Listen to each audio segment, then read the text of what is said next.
Hi all, iPlus Training Solutions in the class like Swagatham. We will continue the Forensic Scientific Officer Chemistry last year exam question discussion. We will continue the first question. Identify the correct Clausius-Clapeyron equation from the following options. There are 4 options. Clausius-Clapeyron equation correct equation okay. Options dp by dt equal to delta h by t into vf minus vi. ഇവിടെ vf vi എന്ന് പറയുന്നത് initial volume final volume ആണ് കേട്ടോ. അതുപോലെ dt by dp equal to delta h by t into vf minus vi. dp by dt equal to delta h by t into vi minus vf. dp by dt equal to delta h by t into vi plus vf. ഇതിൽ ഏതാണ് correct ആയിട്ടുള്ള Clausius-Clapeyron equation equation എന്നാണ് ചോദിച്ചിരിക്കുന്നത് കേട്ടോ, mathematical expression എന്നാണ് ചോദിച്ചിരിക്കുന്നത്. അപ്പോൾ നമുക്ക് നോക്കാം. The Clausius-Clapeyron equation is used to determine the vapor pressure at any other temperature if the vapor pressure and the enthalpy of vaporization at some temperature are known. അപ്പം നമുക്കിപ്പം ഒരു പെർട്ടിക്കുലർ ടെമ്പറേച്ചറിലെ വേപ്പർ പ്രഷറും enthalpy of വേപ്പറൈസേഷനും അറിയാമെന്നുണ്ടെങ്കിൽ മറ്റൊരു ടെമ്പറേച്ചറിന് corresponding ആയിട്ടുള്ള vapour pressure കണ്ടെത്താൻ ആയിട്ട് നമ്മൾ use ചെയ്യുന്ന ഒരു ഇക്വേഷനാണ് Clausius-Clapeyron ഇക്വേഷൻ. ഒരു പെർട്ടിക്കുലർ ടെമ്പറേച്ചറിന് കറസ്പോണ്ടിങ് ആയിട്ടുള്ള എൻതാൽപ്പി ഓഫ് വേപ്പറൈസേഷനും വേപ്പർ പ്രഷറിൻ്റെയും വാല്യൂ നമുക്കറിയാം. എങ്കിലും മറ്റൊരു ടെമ്പറേച്ചറിൻ്റെ കറസ്പോണ്ടിങ് ആയിട്ടുള്ള വേപ്പർ പ്രഷറിൻ്റെ വാല്യൂ ഡിറ്റർമൈൻ ചെയ്യാൻ വേണ്ടിയിട്ട് നമ്മൾ യൂസ് ചെയ്യുന്ന ഒരു ഇക്വേഷനാണ് ഈ Clausius-Clapeyron ഇക്വേഷൻ എന്ന് പറയുന്നത്. It is an important equation for one component two phase system. അപ്പം നമ്മുടെ one component system with two phases. Okay, one component two phase systemത്തിന്റെ കേസസിലാണ് നമ്മൾ Clausius-Clapeyron equation സാധാരണ യൂസ് ചെയ്യുന്നത് കേട്ടോ. one component system with two phases. If Q is the amount of heat exchanged reversibly per mole of the substance during the phase transformation at temperature T, then dou P by dou T equal to Q by T delta V. അതായത് നോക്കിക്കേ, if Q is the amount of heat exchanged reversibly per mole of the substance, Q എന്ന് പറയുന്നത് quantity of heat exchanged ആണെന്ന് തന്നിട്ടുണ്ട് during the phase transformation at a temperature T. T എന്ന് പറയുന്ന ഒരു particular ടെമ്പറേച്ചറിൽ ഫേസ് ട്രാൻസ്ഫോർമേഷൻ നടക്കുമ്പോഴത്തേന് അതിൻ്റെ corresponding ആയിട്ട് അവിടെ എക്സ്ചേഞ്ച് അല്ലെങ്കിൽ അവിടെ നടന്ന ഹീറ്റ് എക്സ്ചേഞ്ചിന് കറസ്പോണ്ടിങ് ആയിട്ടുള്ള എമൗണ്ട് ആണ് Q എന്ന് തന്നിരിക്കുന്നത്. ഓക്കെ, അങ്ങനെയാണെന്നുണ്ടെങ്കിൽ dou P by dou T equal to Q by T delta V എന്ന് നമുക്ക് മാത്തമാറ്റിക്കലി അതിനെ റെപ്രസെന്റ് ചെയ്യാം. dou P by dou T, P എന്ന് പറയുന്നത് പ്രഷർ, T എന്ന് പറയുന്നത് ടെമ്പറേച്ചർ ആണ്, Q by T delta V. Q എന്ന് പറയുന്നത് എന്താണ്? ക്വാണ്ടിറ്റി ഓഫ് ഹീറ്റ് ആണ്, ഹീറ്റ് എക്സ്ചേഞ്ച് ആണ്. T എന്ന് പറയുന്നത് ടെമ്പറേച്ചർ, ഡെൽറ്റ V എന്ന് പറയുന്നത് വോളിയം ചേഞ്ച് ആണ്. ഓക്കെ, അപ്പോൾ Q can be replaced by delta H. നമ്മൾ പറഞ്ഞായിരുന്നു എൻതാൽപ്പി ചേഞ്ച് എന്ന് പറയുന്നത് എന്താണ്? എമൗണ്ട് ഓഫ് അവിടെ നടന്ന ഹീറ്റ് ചേഞ്ച് അല്ലെങ്കിൽ ഹീറ്റ് ഇൻവോൾവുമായിട്ട് റിലേറ്റ് ചെയ്തിട്ടാണ് നമ്മൾ എൻതാൽപ്പി ചേഞ്ച് ഡിഫൈൻ ചെയ്യുന്നത് അല്ലേ.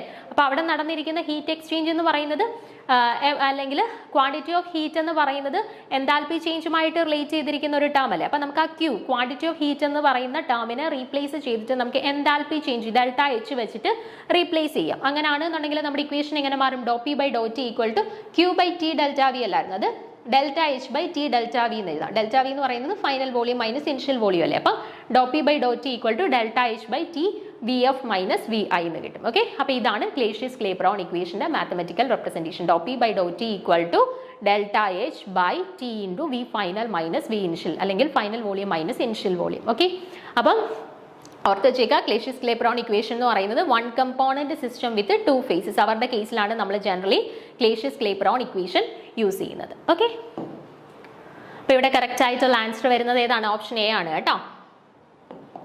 ഓപ്ഷൻ എ ആണ് കറക്റ്റ് ആയിട്ടുള്ള ആൻസർ വരുന്നത്. dou P by dou T equal to delta H by T into V final minus V initial. Okay. According to A2 gives 2A the Langmuir adsorption isotherm for the dissociative adsorption of isotherm. അപ്പം നോക്കിക്കേ, എന്താണ് ഇവിടെ ചോദിച്ചിരിക്കുന്നത്? എന്നിട്ട് തന്നിട്ടുണ്ട് ADS എന്ന് mark ചെയ്തിരിക്കുന്നത് അഡ്സോപ്ഷനെ represent ചെയ്യാനാണ്. P എന്ന് പറയുന്നത് പാർഷ്യൽ പ്രഷർ ഓഫ് A2 ആണ്. K എന്ന് പറയുന്നത് ratio of the rate constant for adsorption and desorption ആണ്. Rate of adsorption by rate of desorption ആണ് K, റേറ്റ് കോൺസ്റ്റന്റ് K എന്ന് പറയുന്നത്. അപ്പോൾ ഇത്രയും കാര്യങ്ങൾ തന്നിട്ടുണ്ട്. നമ്മളോട് എന്താ പറഞ്ഞിരിക്കുന്നത്? A2 റിവേഴ്സിബിളി ഗിവ്സ് 2A എന്ന് പറയുന്ന റിയാക്ഷന്റെ കറസ്പോണ്ടിങ് ആയിട്ടുള്ള ലാങ്മുർ അഡ്സോപ്ഷൻ ഐസോതേം ഫോർ ഡിസോസിയേഷന് കറസ്പോണ്ടിങ് ആയിട്ടുള്ള ലാങ്മർ അഡ്സോർപ്ഷൻ ഐസോതേം കണ്ടെത്താനാണ് നമ്മളോട് ചോദിച്ചിരിക്കുന്നത്. ഓക്കെ, അപ്പോൾ ഇവിടെ ഓപ്ഷൻസ് നോക്കിക്കേ. Theta equal to K P by 1 plus K P, theta equal to K by 1 plus K P, theta equal to root of K P by 1 plus K P, theta equal to root K P by 1 plus root K P. Okay, അപ്പോൾ ഇതിൽ ഏതാണ് നമ്മുടെ ലാങ്മർ adsorption ഐസോതേമുമായിട്ട് relate ചെയ്തിട്ട് ഡിസോസിയേഷന്റെ കേസിൽ വരുന്ന equation എന്നാണ് ചോദിച്ചിരിക്കുന്നത്. Okay, അപ്പോൾ നമുക്കറിയാം ലാങ്മർ അഡ്സോർപ്ഷൻ ഐസോതേമിനകത്ത് fractional coverage theta equal to K P by 1 plus K P എന്നാണ് ലാങ്മർ അഡ്സോർപ്ഷൻ ഐസോതേം വരുന്നത്. പക്ഷേ ഇവിടെ നമുക്ക് ഡയറക്ട്ലി ലാങ്മർ അഡ്സോർപ്ഷൻ ഐസോതേമിന്റെ ഇക്വേഷൻ അല്ല ചോദിച്ചിരിക്കുന്നത്. ഡിസോസിയേഷൻ ആണ് നടക്കുന്നതെങ്കിൽ A2 gives to A എന്ന് പറയുന്ന ഡിസോസിയേഷൻ നടക്കുമ്പോഴത്തേന് അതിന് കറസ്പോണ്ടിങ് ആയിട്ട് വരുന്ന ലാങ്മർ അഡ്സോർപ്ഷൻ ഐസോതേം ആണ് ചോദിച്ചിരിക്കുന്നത് കേട്ടോ. അപ്പോൾ അവിടെ നമുക്ക് കുറച്ച് കാര്യങ്ങളൊന്ന് നോക്കാം. അതേ ലാങ്മർ അഡ്സോർപ്ഷൻ ഐസോതേമുമായിട്ട് റിലേറ്റ് ചെയ്തിട്ടുള്ള കുറച്ച് കാര്യങ്ങൾ നോക്കാം. നോക്കിക്കേ, the Langmuir proposed an adsorption isotherm called Langmuir adsorption isotherm to theoretically explain the adsorption. അപ്പം നമ്മുടെ അഡ്സോർപ്ഷന്റെ തിയോറിറ്റിക്കൽ എക്സ്പ്ലനേഷന് വേണ്ടിയിട്ട് ലാങ്മർ ഇൻട്രൊഡ്യൂസ് ചെയ്ത ഒരു അഡ്സോർപ്ഷൻ ഐസോതേം ആണ് ലാങ്മർ അഡ്സോർപ്ഷൻ ഐസോതേം എന്ന് പറയുന്നത്. The Freundlich adsorption isotherm that explain the empirical relationship between the extent of adsorption and the pressure is without any theoretical consideration, but Langmuir try to explain the adsorption isotherm by making certain assumptions. അപ്പം ആദ്യം നമ്മുടെ adsorption ഐസോതേം introduce ചെയ്തത് ഫ്രണ്ട്ലിക് adsorption ഐസോതേം ആണ്. അപ്പോൾ ഫ്രണ്ട്ലിക് adsorption ഐസോതേമിൽ extent of അഡ്സോർപ്ഷനും അതുപോലെ തന്നെ പ്രഷറും തമ്മിലുള്ള എക്സ്റ്റെന്റ് ഓഫ് അഡ്സോർപ്ഷനും പ്രഷറും തമ്മിലുള്ള നമ്മുടെ ഫ്രണ്ട്ലിക് അഡ്സോർപ്ഷൻ ഐസോതേമിന്റെ ഇക്വേഷൻ എന്താ?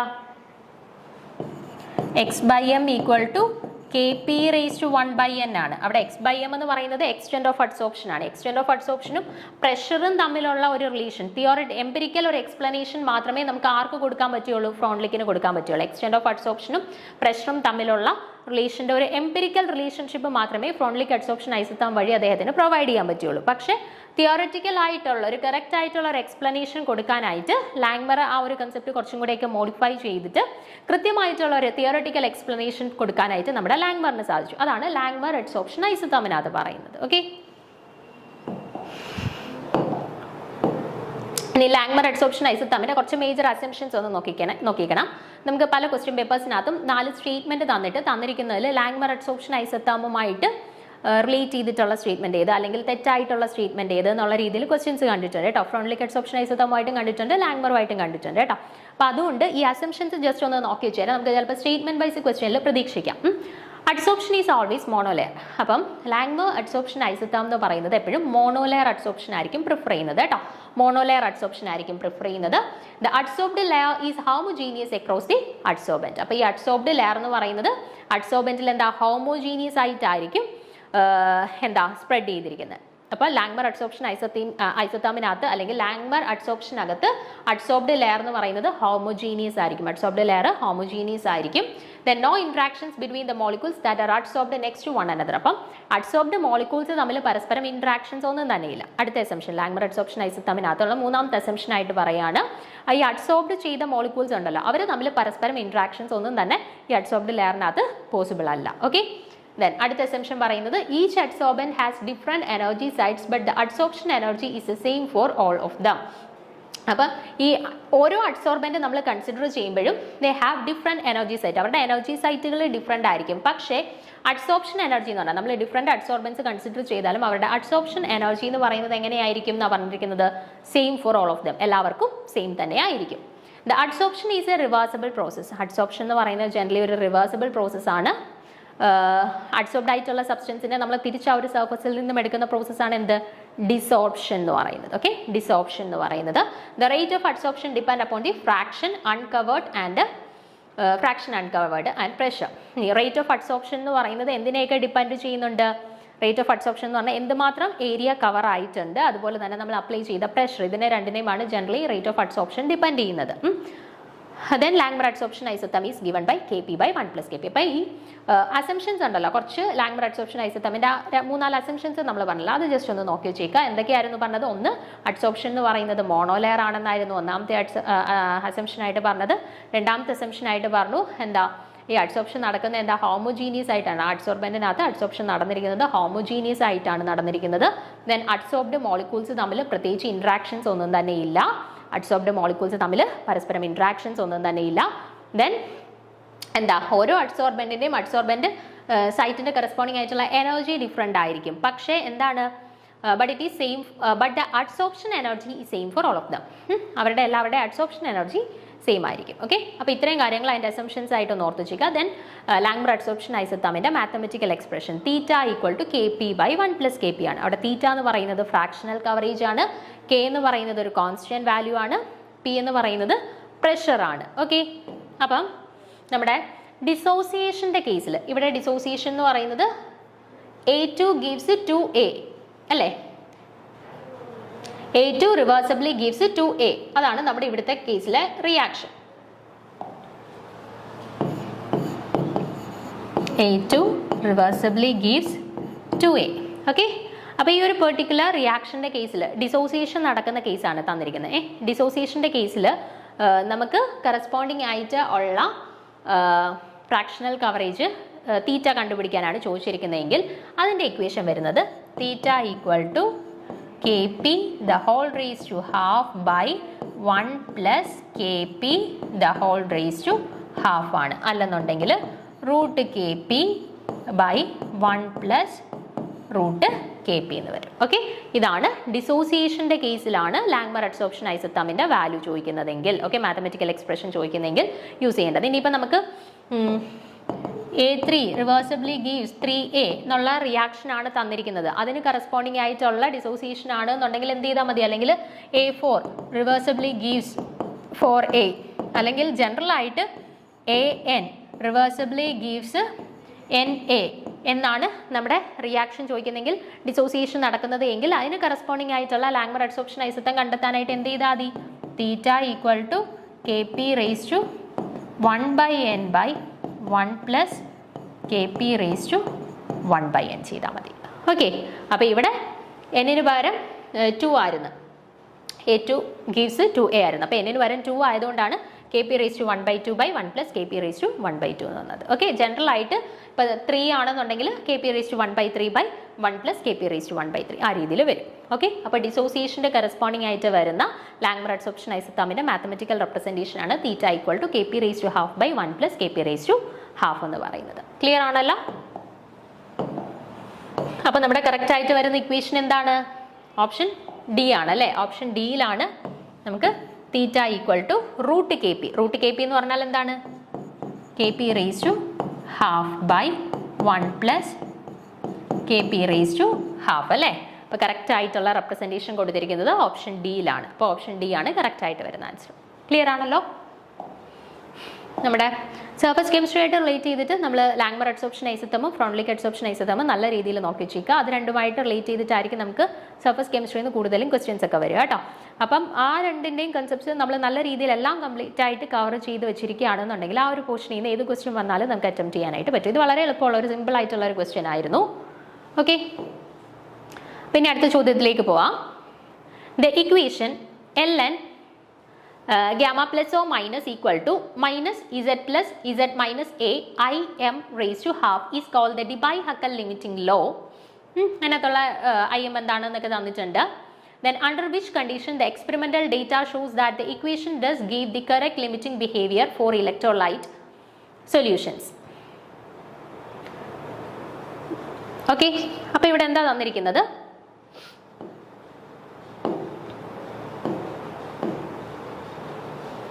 Under which condition the experimental data shows that the equation does give the correct limiting behavior for electrolytic solution. അപ്പോൾ ഇവിടെ നമ്മുടെ ലിമിറ്റിംഗ് Debye-Huckel ലിമിറ്റിംഗ് ലോ ആണ് നമുക്ക് തന്നിട്ടുള്ളത്. ln gamma plus or minus equal to minus z plus z minus a im the whole raised to half എന്ന് പറഞ്ഞിട്ട്. അപ്പോൾ ഇവിടെ നമ്മളോട് ചോദിച്ചിരിക്കുന്നത് ഏത് condition, which condition the experimental data shows that the equation does give the correct limiting behaviour for electrolytic solution. അപ്പോൾ limiting behaviour കാണിക്കുന്ന condition ഏതാണെന്നാണ് ചോദിച്ചിരിക്കുന്നത്. ലിമിറ്റിംഗ് ബിഹേവിയർ, ഇപ്പോൾ ഈ Debye-Huckel ലിമിറ്റിംഗ് ലോ അതിൻ്റെ ലിമിറ്റിംഗ് ബിഹേവിയർ കാണിക്കുന്ന കണ്ടീഷൻ ഏതാണെന്നാണ് ചോദിച്ചിരിക്കുന്നത്. ഓക്കെ, അപ്പോൾ നമുക്ക് നോക്കാം. The Debye-Huckel limiting law relates the mean activity coefficient of an electrolyte with the valency of ions and the ionic strength of the solution. അപ്പോൾ നോക്കിക്കേ, Debye-Huckel limiting ലോയിൽ ആരെയൊക്കെ തമ്മിലാണ് പരസ്പരം കണക്ട് ചെയ്തിരിക്കുന്ന എ എന്ന് പറയുന്ന ഒരു കോൺസ്റ്റന്റ് ആണ്, ഡിബൈ-ഹക്കൽ കോൺസ്റ്റന്റ് ആണ് എ എന്ന് പറയുന്നത്, ഇവിടെ ക്യാപിറ്റൽ എ വെച്ചിട്ട് റെപ്രസെന്റ് ചെയ്തിരിക്കുന്നത്. ഗാമ എന്ന് പറയുന്നത് എന്താണ്? Mean activity coefficient of the electrolyte ആണ് ഇവിടെ ഗാമ വെച്ചിട്ട് റെപ്രസെന്റ് ചെയ്തിരിക്കുന്നത്. Mean activity coefficient of the electrolyte, അതാണ് ഗാമ വെച്ചിട്ട് റെപ്രസെന്റ് ചെയ്തിരിക്കുന്നത്. ദെൻ Z+Z- എന്ന് പറയുന്നത് വാലൻസി ഓഫ് ദി അയോൺസ് ആണ്. ഇവിടെ ഒന്നെങ്കിൽ നമ്മൾ Im⁻½ എന്നായിരിക്കും ചില ഇക്വേഷൻസിൽ. നിങ്ങൾക്ക് നോക്കിയാൽ ഇവിടെ നമുക്ക് തന്നിരിക്കുന്ന ഇക്വേഷൻസിൽ ഇങ്ങനെയാണ് തന്നിരിക്കുന്നത്, -Z+Z- Im⁻½ എന്നാണ്. അതിനെ തന്നെയാണ് √μ എന്ന് കാണിച്ചിരിക്കുന്നത് കേട്ടോ. അയോണിക് മൊബിലിറ്റി, ഓക്കെ, അല്ലെങ്കിൽ ionic strength of the solution, അതാണ് ഇവിടെ μ വെച്ചിട്ട് റെപ്രസെന്റ് ചെയ്തിരിക്കുന്നത്. μ അല്ലെങ്കിൽ Im എന്നായിരിക്കും ജനറലി റെപ്രസെന്റ് ചെയ്യുന്നത്. ഓക്കെ, ദെൻ ഡൈല്യൂട്ട് സൊല്യൂഷൻസിന്റെ കേസിൽ മാത്രമേ നമുക്ക് ഇത് അപ്ലൈ ചെയ്യാനായിട്ട് പറ്റുള്ളൂ. അതുകൊണ്ടാണ് ഇതിനെ ഒരു ലിമിറ്റിംഗ് ലോ എന്ന് പറയുന്നത്. ലിമിറ്റേഷൻസ് ഉണ്ട്, ഡൈല്യൂട്ട് സൊല്യൂഷൻസിന്റെ കേസിൽ മാത്രമേ അപ്ലൈ ചെയ്യുന്നുള്ളൂ, അതുകൊണ്ടാണ് ലിമിറ്റിംഗ് ലോ എന്ന് പറയുന്നത്. അപ്പോൾ the Debye Hückel limiting law equation can be expressed mathematically. അപ്പോൾ mathematical representation of Debye Hückel limiting law എന്ന് പറയുന്നത് log gamma ± -A (Z+Z- √μ). Okay ആണേ. ഇനി നോക്കിക്കേ, വെയർ ഗാമ ± എന്ന് പറയുന്നത് എന്താണ്? ഇവിടെ mean activity coefficient when concentration is expressed in molarity. Mean activity coefficient ആണ് ഗാമ എന്ന് റെപ്രസെന്റ് ചെയ്തിരിക്കുന്നത്. Z+ എന്ന് പറയുന്നത് എന്താണ്? കാറ്റയോണിന്റെ വേക്കൻസി ആണ്. Z- എന്ന് പറയുന്നത് ആനയോണിന്റെ വേക്കൻസി ആണ്. ദെൻ μ എന്ന് പറയുന്നത് ionic strength of the solution ആണ്. μ എന്നായിരിക്കും ചിലയിടത്ത് നമുക്ക് Im എന്നും കാണും, Im എന്ന് റെപ്രസെന്റ് ചെയ്തിരിക്കുക, Im അല്ലെങ്കിൽ μ, അതെന്ന് പറയുന്നത് ionic strength of the solution ആണ്. A എന്ന് പറയുന്നത് കോൺസ്റ്റന്റ് ആണ്, അത് പർട്ടിക്കുലർ സോൾവെന്റിനെ ഡിപ്പെൻഡ് ചെയ്ത് വേരി ചെയ്തിട്ട് ഒരു പെർട്ടിക്കുലർ സോൾവെന്റിന് ഒരു ഫിക്സഡ് വാല്യൂ ആ രീതിയിൽ. എ എന്ന് പറയുന്നത് ഒരു കോൺസ്റ്റന്റ് വാല്യൂ ആണ് കേട്ടോ. അപ്പം ഇതാണ് നമ്മുടെ ഡിബൈ-ഹക്കൽ ലിമിറ്റിംഗ് ലോ എന്ന് പറയുന്നത്. അപ്പോൾ ഈ ലിമിറ്റിംഗ് ലോ അല്ലെങ്കിൽ ഈ നമ്മുടെ നോർമൽ ഇലക്ട്രോലൈറ്റ്സിന്റെ കേസിൽ ഈ ഒരു ലിമിറ്റിംഗ് ലോ അല്ലെങ്കിൽ ഇത് ആപ്ലിക്കബിൾ ആയിട്ടുള്ളത് ഏത് കേസിലാണെന്നറിയോ? 1 to ∞ റേഞ്ചിലാണ്. 1 to ∞ റേഞ്ചിൽ വരുമ്പോഴത്തേനാണ് യൂഷ്വലി നമ്മുടെ ഈ ലോ വാലിഡ് ആയിട്ട് വരുന്നത്. Imന്റെ വാല്യൂ 1 to ∞ റേഞ്ചിൽ വരുമ്പോഴാണ് വാലിഡ് ആയിട്ട് വരുന്നത്. അപ്പോൾ ഇത് ലിമിറ്റിംഗ് ആവുന്നത് എപ്പോഴാണ്? അല്ലെങ്കിൽ ഈ ഒരു നമ്മുടെ ലോയ്ക്ക് ഒരു ലിമിറ്റേഷൻ വരുന്നത് എപ്പോഴാണ്? ഈ വാല്യൂ എന്തിലോട്ട് അപ്രോച്ച് ചെയ്യുന്ന സമയത്താണ്? 0യിലേക്ക് അപ്രോച്ച് ചെയ്യുന്ന സമയത്താണ് അവിടെ ഒരു ലിമിറ്റിംഗ് കണ്ടീഷൻ വരുന്നത്. ഓക്കെ, അപ്പം വാലിഡ് ആയിട്ടുള്ളത് Imന്റെ വാല്യൂ 1 to ∞ വരുന്ന കേസിലാണ് നമ്മുടെ ഇക്വേഷൻ യൂഷ്വലി വാലിഡ് ആയിട്ടുള്ളത്. പക്ഷെ ലിമിറ്റിംഗ് കണ്ടീഷനാണ് നമ്മളോട് ചോദിച്ചിരിക്കുന്നത് അല്ലേ? അപ്പോൾ അത് ഇൻവാലിഡ് ആവുന്ന കണ്ടീഷൻ എപ്പോഴാണ്? അല്ലെങ്കിൽ ഒരു ലിമിറ്റേഷൻ വരുന്നത് എപ്പോഴാണ്? ഈ ഒരു കണ്ടീഷൻ 1 to ∞ എന്ന് പറയുന്ന ഈ ഒരു കണ്ടീഷനിൽ നിന്നും ഒരു വ്യത്യാസം വരുമ്പോഴത്തേനാണ്. അതായത് Im എന്ന് പറയുന്നത് 0യിലേക്ക് അപ്രോച്ച് ചെയ്യുന്ന സമയത്താണ് അവിടെ ഒരു ലിമിറ്റിംഗ് കണ്ടീഷൻ വരുന്നത്. ഓക്കെ, അപ്പം under which condition the experimental data shows that the equation does give the correct limiting behaviour for the electrolytic solution. അപ്പം ലിമിറ്റിംഗ് ബിഹേവിയർ കാണിക്കുന്നത് എപ്പോഴാണ്? നമ്മുടെ ഈ ഇക്വേഷനകത്ത് Imന്റെ വാല്യൂ 0യിലേക്ക് അപ്രോച്ച് ചെയ്യുന്ന ടൈമിലാണ്, അല്ലെങ്കിൽ 0 അല്ലെങ്കിൽ 0 കിട്ടുമ്പോൾ അല്ലെങ്കിൽ 0യിലേക്ക് അപ്രോച്ച് ചെയ്യുന്ന ടൈമിലാണ് ഒരു ലിമിറ്റിംഗ് ബിഹേവിയർ യൂഷ്വലി കാണിക്കുന്നത്. ഓക്കെ, അപ്പോൾ ആക്ച്വൽ കണ്ടീഷൻസിൽ Imന്റെ വാല്യൂ എന്ന് പറയുന്നത് 1 to ∞ വരെയാണ് വേരി ചെയ്യുന്നത്. എപ്പോഴാണോ 0യിലേക്ക് അപ്രോച്ച് ചെയ്യുന്നത് അപ്പോഴാണ് അതൊരു ലിമിറ്റിംഗ് ബിഹേവിയർ കാണിക്കുന്നത്. ഓക്കെ, അപ്പോൾ ഇവിടെ കറക്റ്റ് ആയിട്ടുള്ള ആൻസർ വരുന്നത് എന്താണ്? ഓപ്ഷൻ ബി ആണ് കറക്റ്റ് ആയിട്ടുള്ള ആൻസർ വരുന്നത് കേട്ടോ. ഇനി 9ാമത്തെ ചോദ്യത്തിലേക്ക് പോവാം. Calculate the ionic strength Im in A solution that contains 0.0200 mol KCl, 0.0050 mol MgCl2, 0.002 mol MgSO4 and 100 gram H2O. അപ്പോൾ നോക്കിക്കേ, ഇവിടെ നമുക്ക് 4 പേരുടെ കോമ്പിനേഷൻ ആയിട്ടാണ് തന്നിരിക്കുന്നത്. കറസ്പോണ്ടിങ് ആയിട്ട് ഈ ഒരു കമ്പൈൻഡ് സൊല്യൂഷന്റെ അയോണിക് സ്ട്രെങ്ത് കണ്ടുപിടിക്കാനാണ് ചോദിച്ചിരിക്കുന്നത്. നമുക്ക് ഇപ്പോൾ സിമ്പിൾ ആയിട്ട് സാധാരണ ക്വസ്റ്റ്യനകത്ത് ചോദിക്കുന്നത് find the ionic strength of 0.02 molar KCl solution അല്ലെങ്കിൽ 0.005 മോളാർ NaCl സൊല്യൂഷൻ എന്നും പറഞ്ഞിട്ട് നമുക്ക് വളരെ സിമ്പിൾ ആയിട്ടാണ് സാധാരണ ചോദിക്കുന്നത് അല്ലേ ക്വസ്റ്റ്യൻസിന്. പക്ഷേ ഇവിടെ നോക്കിക്കേ, ഇവിടെ നമ്മുടെ മിക്സ്ചറിനകത്ത് ആരൊക്കെയുണ്ട്? 100 gram ഓഫ് H2O ആരൊക്കെയാണ് മിക്സ് ചെയ്തിരിക്കുന്നത്? 0.02 മോൾ KCl, 0.005 മോൾ MgCl2, 0.002 മോൾ MgSO4, ഇത്രയും കാര്യങ്ങളെ മിക്സ് ചെയ്തിട്ടുണ്ട്. എന്നിട്ട് ഇവരുടെ എല്ലാവരുടെയും കൂടി കമ്പൈൻഡ് ആയിട്ടുള്ള അയോണിക് സ്ട്രെങ്ത് കണ്ടുപിടിക്കാനാണ് നമ്മളോട് ചോദിച്ചിരിക്കുന്നത്. അപ്പോൾ കുറച്ച് ലെങ്തി ആയിട്ടുള്ള കാര്യമാണ്. പിന്നെ അതുപോലെ തന്നെ നമ്മളെ കുറച്ച് കൺഫ്യൂസ്ഡ് ആക്കുന്ന കാര്യങ്ങളും ഈ ഒരു ക്വസ്റ്റ്യനകത്തുണ്ട്. ഓക്കെ, അപ്പോൾ അതെല്ലാം ജസ്റ്റ് ഒന്ന് മനസ്സിലാക്കി നമുക്ക് ഈ ക്വസ്റ്റ്യൻ എങ്ങനെയാണ് ആൻസർ ചെയ്യേണ്ടതെന്ന് നോക്കാം. The ionic strength is calculated by the equation. Ionic strength usually calculate ചെയ്യാൻ വേണ്ടിയിട്ട് നമ്മൾ യൂസ് ചെയ്യുന്ന ഇക്വേഷൻ ആണ് ionic strength I equal to half sigma Ci Zi square. Okay, CiZi². അവിടെ Ci എന്ന് പറയുന്നത് എന്താണ്? കോൺസെൻട്രേഷൻ ആണ്. Z എന്ന് പറയുന്നത് എന്താണ്? ചാർജ് ആണ്. ഓക്കെ, അപ്പം ഹാഫ് ഇൻറ്റു സിഗ്മ CiZi² എന്നാണ് നമ്മുടെ അയോണിക് സ്ട്രെങ്ത് കണ്ടെത്താനായിട്ടുള്ള ഇക്വേഷൻ. അതിനകത്ത് C എന്ന് പറയുന്നത് കോൺസെൻട്രേഷൻ ആണ്, Z എന്ന് പറയുന്നത് ചാർജ് ആണ്. അപ്പം നിങ്ങൾക്ക് മനസ്സിലാവാനായിട്ട് ഞാൻ ജസ്റ്റ് സിമ്പിളായിട്ട് ഇപ്പം 0.02 മോളാർ HClന്റെ കേസിൽ അയോണിക് സ്ട്രെങ്ത് കണ്ടെത്താനാണ് നമ്മളോട് ചോദിച്ചിരിക്കുന്നതെങ്കിൽ എങ്ങനെയാണ് അത് ചെയ്യുന്നതെന്നുള്ളത് ജസ്റ്റ് ഒന്ന് പറഞ്ഞുതരാം. നോക്കിക്കേ, ഇക്വേഷൻ ഇതാണ്, ഹാഫ് ഇൻറ്റു സിഗ്മ CiZi² എന്നാണ് അല്ലേ. അപ്പോൾ ഇവിടെ നോക്കിക്കേ, HCl ഇവിടെ എങ്ങനെയാണ് ഡിസോസിയേറ്റ് ചെയ്യുന്നത്? HCl ഡിസോസിയേറ്റ് ചെയ്തിട്ട് H+ഉം Cl- ആയിട്ട് മാറും.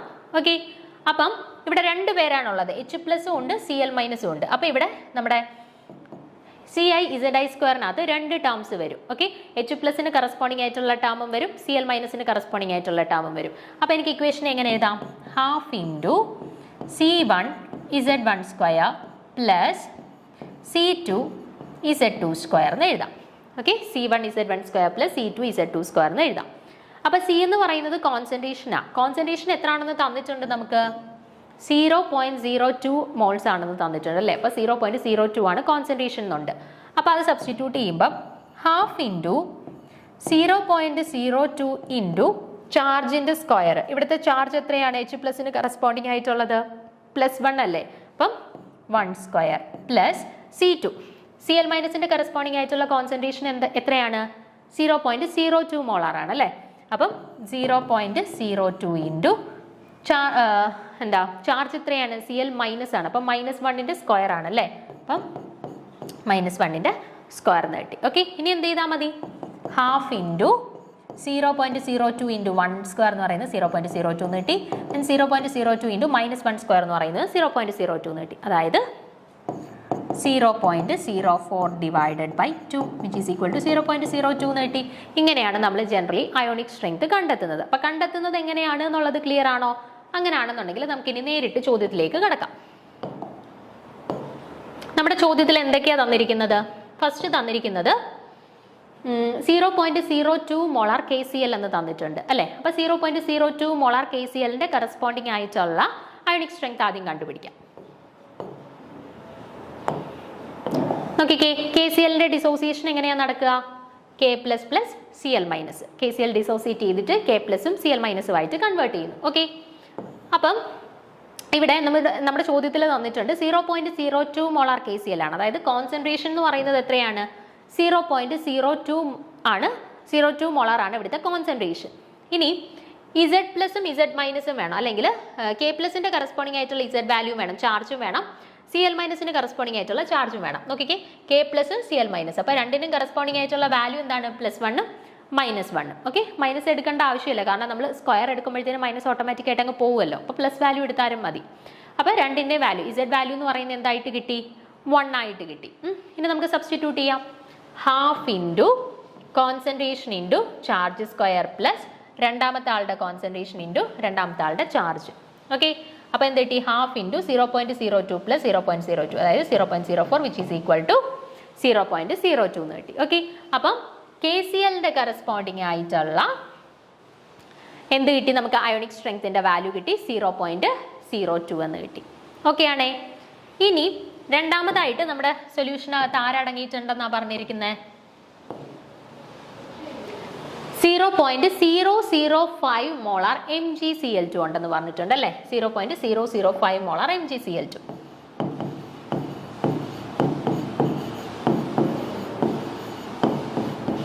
ഓക്കെ, അപ്പൊ MgCl2 ഡിസോസിയേറ്റ് ചെയ്യുന്നത് എങ്ങനെയാ? Mg2++ 2Cl- ഇങ്ങനെയാണ് MgCl2 ഡിസോസിയേറ്റ് ചെയ്യുന്നത്. ഓക്കെ, അപ്പൊ ഇയാളുടെ കറസ്പോണ്ടിങ് ആയിട്ടുള്ള അയോണിക് സ്ട്രെങ്ത് നമുക്ക് കണ്ടുപിടിക്കാം. Half into C1Z1² plus C2Z2² എന്നാണ് ഇക്വേഷൻ. അതായത് ഹാഫ് ഇൻറ്റു കോൺസെൻട്രേഷൻ എത്രയാണെന്നാണ് തന്നിരിക്കുന്നത്? 0.005 അല്ലേ. അപ്പം 0.005 ഇൻറ്റു Z1². നോക്കിക്കേ, Mgക്ക് കറസ്പോണ്ടിങ് ആയിട്ടുള്ള ചാർജ് എത്രയാണ്? 2 അല്ലേ. അപ്പോൾ Z² എന്ത് കൊടുക്കണം? 2² കൊടുക്കണം. പ്ലസ് 2Cl- ആണ്, 2Cl- ആണ് അല്ലേ. അപ്പൊ Cl- കറസ്പോണ്ടിങ് ആയിട്ടുള്ള കോൺസെൻട്രേഷൻ 0.005 ആണ്. പക്ഷെ ഇവിടെ എത്ര Cl- ഉണ്ട്? 2Cl- ഉണ്ട് അല്ലെ. അപ്പൊ ടോട്ടൽ കോൺസെൻട്രേഷൻ എന്ന് പറയുന്നത് എത്രയാണ്? 2 × 0.005 എന്ന് എഴുതണം. ഓക്കെ ആണേ, 2 × 0.005 എന്ന് എഴുതണം. ഇൻറ്റു ഈ Z², ചാർജ് എത്രയാ? Cl- എന്നാണ് അല്ലെ. ചാർജ് എന്ന് പറയുന്നത് -1 ആണ്, അതായത് 1² എന്ന് വന്നു. ഓക്കെ ആണേ. അപ്പൊ ഇത് സബ്സ്റ്റിറ്റ്യൂട്ട് ചെയ്ത് കഴിയുമ്പോൾ എങ്ങനെ കിട്ടും? 1/2 × 0.010 പ്ലസ് 0.010 എന്ന് കിട്ടി. ഓക്കെ,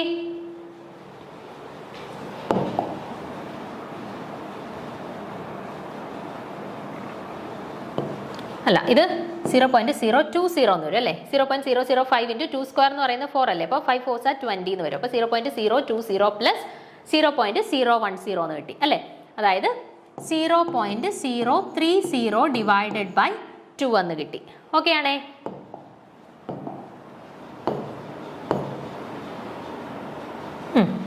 അപ്പൊ നോക്കിക്കേ, 0.03 divided by 2 which is equal to 0.015 എന്ന് കിട്ടി. അപ്പൊ നമുക്ക് ആദ്യത്തെ ആളുടെ കറസ്പോണ്ടിങ് ആയിട്ടുള്ള വാല്യൂ 0.02 എന്ന് കിട്ടി. രണ്ടാമത്തെ ആളുടെ കറസ്പോണ്ടിങ് ആയിട്ടുള്ള അയോണിക് സ്ട്രെങ്ത് എത്ര കിട്ടി? 0.015 എന്ന് കിട്ടി. രണ്ടുപേരുടെ കിട്ടി. ഇനി മൂന്നാമത് ഒരാളൂടെ ഉണ്ടല്ലോ. ആരായിരുന്നു? 0.002 മോളാർ MgSO4 ഉണ്ട് അല്ലേ. അപ്പൊ അതിനെ നമുക്ക് ചെയ്തു നോക്കാം. കോൺസെൻട്രേഷൻ തന്നിട്ടുണ്ട്, 0.002 മോളാർ ആണെന്ന് തന്നിട്ടുണ്ട്, കോൺസെൻട്രേഷൻ ഉണ്ട് അല്ലെ. ഇനി നോക്കിക്കേ, MgSO4 ഡിസോസിയേറ്റ് ചെയ്യുന്നത് എങ്ങനെയാ? Mg2++ SO4 2- എന്നാണ് ഡിസോസിയേറ്റ് ചെയ്യുന്നത് അല്ലെ.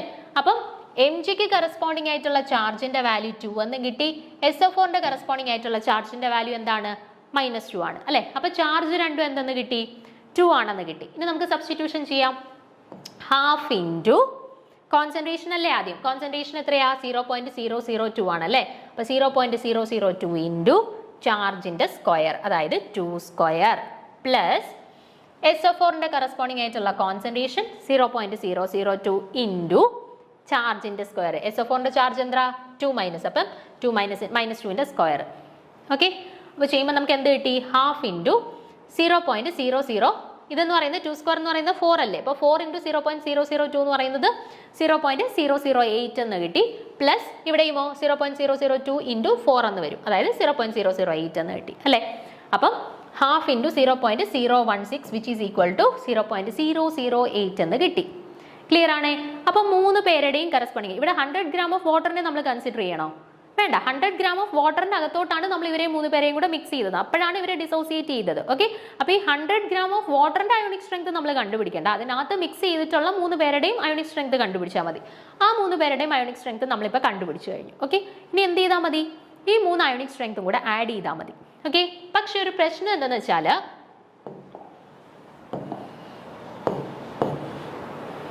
നോക്കിക്കേ, ഇവിടെ 100 gram ഓഫ് വാട്ടർ എന്നാണ് തന്നിരിക്കുന്നത് അല്ലേ. പക്ഷെ നിങ്ങളുടെ ഓപ്ഷൻസിലേക്ക് നോക്കിക്കേ, മോൾ പെർ കിലോഗ്രാം ആണ് അല്ലേ. അതായത് ആൻസറിന്റെ യൂണിറ്റിൽ കിലോഗ്രാം ആണ് കിടക്കുന്നത്. പക്ഷേ നമ്മുടെ ചോദ്യത്തിൽ 100 gram ആണ്, ഗ്രാം എന്നാണ് തന്നിരിക്കുന്നത് അല്ലേ. അപ്പൊ നമുക്ക് കിട്ടുന്ന ആൻസറിനെ എന്തിലേക്ക് കൺവേർട്ട് ചെയ്യണം? കിലോഗ്രാമിലേക്ക് കൺവേർട്ട് ചെയ്യണം അല്ലേ. അപ്പൊ 100 ഗ്രാമിനെ നമ്മൾ കിലോഗ്രാമിലേക്ക് കൺവേർട്ട് ചെയ്യാനായിട്ട് എന്ത് ചെയ്യണം? സാധാരണ ഗ്രാമിനെ കിലോഗ്രാമിലോട്ട് മാറ്റണമെങ്കിൽ എന്ത് ചെയ്യണം? 1000 വെച്ചിട്ട് ഡിവൈഡ് ചെയ്യണം അല്ലേ. അപ്പൊ 1000 വെച്ചിട്ട് ഡിവൈഡ് ചെയ്യണം. അപ്പം എത്ര കിട്ടി? 1/10 കിലോഗ്രാം എന്ന് കിട്ടും. ഓക്കെ, അപ്പം ഈ ഗ്രാമിൽ കിട്ടുന്ന ആൻസറിനെ കിലോഗ്രാമിലേക്ക് കൺവേർട്ട് ചെയ്യാനായിട്ട് എന്ത് ചെയ്യണം? 1/10 വെച്ചിട്ട് മൾട്ടിപ്ലൈ ചെയ്താൽ മതി അല്ലേ. അപ്പൊ ഇവിടെ നിങ്ങൾ നോക്കിക്കേ,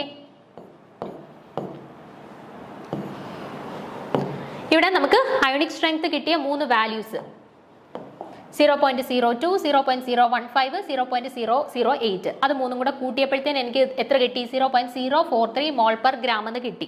പക്ഷെ കിട്ടിയിരിക്കുന്നത് എന്താണ്? ഗ്രാമിലാണ്. എനിക്കതിനെ ആൻസറിന്റെ ഓപ്ഷൻസ് എല്ലാം തന്നെ എന്താണ്? കിലോഗ്രാം ആണ്. അപ്പൊ ഈ ഗ്രാമിൽ കിട്ടിയതിനെ എന്തിലോട്ട് മാറ്റണം? കിലോഗ്രാമിലോട്ട് മാറ്റണം. അപ്പൊ കിലോഗ്രാമിലോട്ട് മാറ്റണമെങ്കിൽ എന്ത് വെച്ചിട്ട് മൾട്ടിപ്ലൈ ചെയ്യണം എന്നാണ് നമ്മളിപ്പോൾ കണ്ടത്? 1/10 വെച്ചിട്ട് മൾട്ടിപ്ലൈ ചെയ്യണം അല്ലേ. അപ്പൊ ഈ 0.043 ഇൻറ്റു മോൾ പെർ ഗ്രാം എന്നുള്ളതിനെ എന്ത് ചെയ്യണം? ഗ്രാം ഇൻറ്റു 1/10 ചെയ്യണം അല്ലേ. അപ്പൊ അപ്പോൾ ഇൻറ്റു 1/10 ചെയ്യുമ്പോഴത്തേന് എന്ത് കിട്ടും? 0.043 മോൾ പെർ 1/10 ഗ്രാം ബൈ 10 എന്ന് വരും. ഓക്കെ, അപ്പോൾ ആ 10 മുകളിലോട്ട് പോകുമ്പോൾ മോൾ പെർ ഗ്രാം പെർ 10 എന്നാണ്, അതായത് മോൾ ബൈ ഗ്രാം ബൈ 10 എന്ന് വരും. ഓക്കെ, അപ്പോൾ ആ 10 മുകളിലോട്ട് പോകുമ്പോൾ എന്ത് വരും? മൾട്ടിപ്ലൈ വരും അല്ലെ, ഇൻറ്റു 10 എന്ന് വരും. അപ്പോൾ നോക്കിക്കേ 0.043 ഇൻറ്റു 10 എന്ന് വരുമ്പോഴത്തേന് എന്താവും? 0.043 ഇൻറ്റു 10 എന്ന് വരും, which is equal to 0.43 mole per kilogram. അപ്പം നമുക്ക് കിട്ടിയ ആൻസർ ഗ്രാമിലായിരുന്നു നമുക്ക് കിട്ടിയ 0.043 മോൾ പെർ ഗ്രാം. ഇവിടെ നിങ്ങൾ ഓപ്ഷനിലോട്ട് നോക്കുമ്പോഴത്തേനെ ഓപ്ഷൻ എ ആയിട്ട് കൊടുത്തിരിക്കുന്നത് 0.043 mole per kilogram raise to അല്ലെങ്കിൽ മോൾ പെർ കിലോഗ്രാം അല്ലെങ്കിൽ മോൾ കിലോഗ്രാം റേസ് ടു -1 എന്നാണ്. അപ്പം നമ്മൾ ജസ്റ്റ് ഈ ഒരു ആൻസർ കിട്ടിക്കഴിയുമ്പോഴത്തേനാ ഇത് ഓപ്ഷനിൽ ഉണ്ടോ എന്ന് ചെക്ക് ചെയ്യുമ്പോഴത്തേന് 0.043 ഉണ്ട് എന്ന് പറഞ്ഞിട്ട് നമ്മൾ ഓപ്ഷൻ എ മാർക്ക് ചെയ്ത് വെക്കാം. പക്ഷേ നോക്കിക്കോണം, നമുക്ക് ഇവിടെ കിട്ടിയത് മോൾ പെർ ഗ്രാം ആണ്, പക്ഷേ ഓപ്ഷനിലുള്ളത് എന്താണ്? മോൾ പെർ കിലോഗ്രാം ആണ്. അപ്പം നമുക്ക് കിട്ടിയ പെർ ഗ്രാം എന്നുള്ളതിനെ എന്താക്കി മാറ്റണം? പെർ കിലോഗ്രാം ആക്കി മാറ്റിയിട്ട് വേണം ഓപ്ഷൻസിലോട്ട് ചെക്ക് ചെയ്യാനായിട്ട് കേട്ടോ. അപ്പം അതുകൊണ്ടാണ് നമ്മൾ ഗ്രാം ഇൻറ്റു 1/10 എന്നും കൂടെ മാറ്റി മുകളിൽ ചെന്നിട്ട് അത് 0.043 ഇൻറ്റു 10 വന്ന് ആൻസർ 0.43 മോൾ പെർ കിലോഗ്രാം ആയിട്ട് ചേഞ്ച് ചെയ്തത്. ഓക്കെ ആണേ? അപ്പോൾ ഇവിടെ ആൻസർ കറക്റ്റ് ആയിട്ട് വരുന്ന ആൻസർ ഏതാണ്? നമ്മളെ കൺഫ്യൂസ്ഡ് ആക്കാനായിട്ട് അല്ലെങ്കിൽ നമ്മളെ തെറ്റിക്കാനായിട്ട് ഫസ്റ്റ് ഓപ്ഷനിൽ തന്നെ അവർ 0.043 കൊടുത്തിട്ടുണ്ട് കേട്ടോ. പക്ഷെ അതല്ല, ഓപ്ഷൻ സി 0.430 ആണ് കറക്റ്റ് ആയിട്ടുള്ള ആൻസർ കേട്ടോ. ഓപ്ഷൻ സി ആണ് കറക്റ്റ് ആയിട്ടുള്ള ആൻസർ. നമുക്ക് 10ാമത്തെ ചോദ്യത്തിലേക്ക് പോവാം. Read the following statements carefully. ഇവിടെ 2 സ്റ്റേറ്റ്മെന്റ് തന്നിട്ടുണ്ട്. The incident electron beam ionises an atomic core level electron. ഒന്നാമത്തെ സ്റ്റേറ്റ്മെന്റിൽ തന്നിരിക്കുന്നത് എന്താണ്? നമ്മൾ കൊടുക്കുന്ന electron beam, incident electron beam എന്ന് പറയുന്നത് അറ്റോമിക് കോർ ലെവൽ ഇലക്ട്രോണിനെ അയോണൈസ് ചെയ്യുന്നു, ആറ്റത്തിന്റെ കോർ ലെവൽ ഇലക്ട്രോൺസിനെ അയോണൈസ് ചെയ്യുന്നു. ഓക്കെ, രണ്ടാമത്തേതിൽ തന്നിരിക്കുന്നു the energy released when the higher energy electron falls back to fill the core level is transferred to the valence electron which is ejected into the gas phase where it is detected.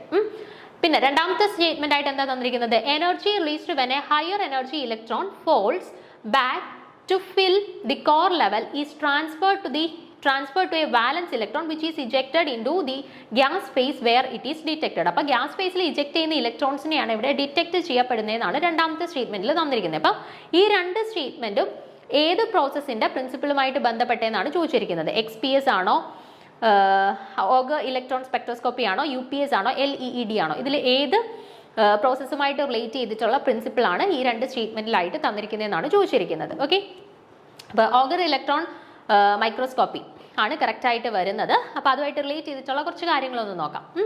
Auger electron spectroscopy is a surface analysis technique used to investigate the composition and chemical states of മെറ്റീരിയൽസിന്റെ composition ആയിക്കോട്ടെ, അല്ലെന്നുണ്ടെങ്കിൽ അവരുടെ chemical States ആയിക്കോട്ടെ, ഇതിനെയൊക്കെ കുറിച്ച് study ചെയ്യാൻ വേണ്ടിയിട്ട് നമ്മൾ യൂസ് ചെയ്യുന്ന ഒരു സർഫസ് ലെവൽ അനാലിസിസ് ടെക്നിക്കാണ് എന്ത്? ഓഗർ ഇലക്ട്രോൺ സ്പെക്ട്രോസ്കോപ്പി അല്ലെങ്കിൽ AES എന്ന് പറയുന്നത്, Auger electron spectroscopy. Okay, it release on the detection of Auger electrons which are emitted when the atoms in a sample undergo transitions to the lower energy states. അപ്പം നമ്മുടെ Auger electron അല്ലെങ്കിൽ Auger electron സ്പെക്ട്രോസ്കോപ്പിയിൽ ആരെയാണ് analyse ചെയ്യുന്നത് നോക്കിക്കേ? when atoms in a sample undergo transitions to lower energy state. സാമ്പിളിനകത്തുള്ള electrons lower energy സ്റ്റേറ്റിലോട്ട് transmission നടക്കുന്നു. ഓക്കെ, ഹയർ എനർജി സ്റ്റേറ്റിൽ നിന്നും ലോവർ എനർജി സ്റ്റേറ്റിലോട്ട് ട്രാൻസ്മിഷൻസ് നടക്കുന്നു. അപ്പോൾ ആ ട്രാൻസ്മിഷൻസിന് കറസ്പോണ്ടിങ് ആയിട്ടുള്ള എനർജീസ് ആണ് ഓഗർ ഇലക്ട്രോൺ സ്പെക്ട്രോസ്കോപ്പിക്കകത്ത് അനലൈസ് ചെയ്യപ്പെടുന്നത്. AES provides valuable information about the elemental composition and the chemical bonding in the bonding of the top few atomic layers of a material surface. അപ്പോൾ ഒരു മെറ്റീരിയലിന്റെ കറസ്പോണ്ടിങ് ആയിട്ടുള്ള elemental composition ആയിക്കോട്ടെ അല്ലെങ്കിൽ അവരുടെ chemical bonding ആയിക്കോട്ടെ, ഇതിനെക്കുറിച്ചിട്ടെല്ലാം ഉള്ള ഡീറ്റെയിൽസ് നമുക്ക് AES അല്ലെങ്കിൽ ഓഗർ ഇലക്ട്രോൺ സ്പെക്ട്രോസ്കോപ്പി വഴി അനലൈസ് ചെയ്യാനായിട്ട് സാധിക്കും. ഇനി the principle of Auger emission spectroscopy, Auger emission സ്പെക്ട്രോസ്കോപ്പിയുടെ അല്ലെങ്കിൽ ഓഗർ ഇലക്ട്രോൺ സ്പെക്ട്രോസ്കോപ്പിയുടെ പ്രിൻസിപ്പിളാണ് കൊടുത്തിരിക്കുന്നത്. നോക്കിക്കേ, the Auger emission is a process that occurs when an electron transmissions to a lower energy state within an atom molecule or a solid. എപ്പോഴാണ് ഒരു Auger electron transmission നടക്കുക അല്ലെങ്കിൽ ഓഗർ ഇലക്ട്രോൺ സ്പെക്ട്രോസ്കോപ്പി നമുക്ക് use ചെയ്യാൻ പറ്റുക? Transmissions നടന്നിട്ട് electrons ഒരു lower energy സ്റ്റേറ്റിലോട്ടാണ് transmission സംഭവിക്കുന്നത് എങ്കിൽ, ഓക്കെ, ഒരു ഹയർ എനർജി സ്റ്റേറ്റിൽ ഇരുന്ന ഇലക്ട്രോണിന് ഒരു ലോവർ എനർജി സ്റ്റേറ്റിലോട്ടാണ് ട്രാൻസ്മിഷൻ നടക്കുന്നത് എങ്കിൽ അതിപ്പോൾ ആറ്റത്തിലായിക്കോട്ടെ, മോളിക്യൂൾസിലായിക്കോട്ടെ, ഒരു സോളിഡിലായിക്കോട്ടെ, എവിടെയോ ആയിക്കോട്ടെ. അങ്ങനെ ഒരു ലോവർ എനർജി സ്റ്റേറ്റിലോട്ടാണ് ട്രാൻസ്മിഷൻ നടക്കുന്നതെങ്കിൽ അതിന് കറസ്പോണ്ടിങ് ആയിട്ടാണ് നമ്മൾ ഓഗർ സ്പെക്ട്രോസ്കോപ്പി യൂസ് ചെയ്യുന്നത്. This transition leaves A vacancy in the inner electron shell. To fill this vacancy, an electron from a higher energy level drops down, releasing energy in the form of Auger electrons. അപ്പോൾ നോക്കിക്കേ, ഈ higher energy ലെവലിൽ നിന്നും lower എനർജിയിലോട്ട് transition നടക്കുന്നതിൻ്റെ ഫലമായിട്ട് vacancies create ചെയ്യും അല്ലേ. അപ്പോൾ ഈ ഇന്നർ ലെയേഴ്സിൽ വേക്കൻസീസ്, ഇന്നർ ഇലക്ട്രോൺ ഷെൽസിൽ വേക്കൻസീസ് ക്രിയേറ്റ് ചെയ്യും. അപ്പോൾ ഈ വേക്കൻസീസ് ഫില്ല് ചെയ്യാൻ വേണ്ടിയിട്ട് എന്ത് ചെയ്യും? An electron from the higher energy level drops down. Higher energy ലെവലിൽ നിന്നുള്ള ഇലക്ട്രോൺസ് വീണ്ടും എന്ത് ചെയ്യും? ഡ്രോപ്പ് ചെയ്ത് ഈ ഇന്നർ ലെവലിലെ വേക്കൻസി ഫില്ല് ചെയ്യും. വീണ്ടും പുതിയ വേക്കൻസീസ് ക്രിയേറ്റ് ചെയ്യും. അപ്പോൾ ഹയർ എനർജി ലെവലിൽ നിന്ന് ഇലക്ട്രോൺസ് വന്നിട്ട് ഫില്ല് ചെയ്യുന്നു. ഇങ്ങനെയാണ് എന്ത് ചെയ്യുന്നത്? അവിടെ ഇലക്ട്രോൺസിനെ അനലൈസ് ചെയ്യപ്പെടുന്നത്, സ്പെക്ട്രോസ്കോപ്പിക്കലി നമ്മൾ അനലൈസ് ചെയ്യപ്പെടുന്നത്. ഇനി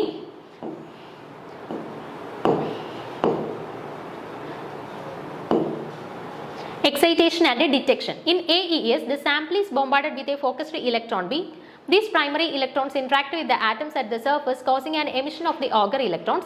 The emitted Auger electrons have energies characteristic to that the elements present and their chemical environments. These energies are unique to a specific atoms and the electron states involved in the Auger process. അപ്പം എന്താണ് ഇവിടെ excitation and detection നടക്കുന്നത് എങ്ങനെയാണ്? നമ്മളൊരു electron beam usually ഈ സാമ്പിളിനെ ഒരു electron beam വെച്ചിട്ട് bombard ചെയ്യുന്ന സമയത്ത് എന്ത് ചെയ്യുന്നു?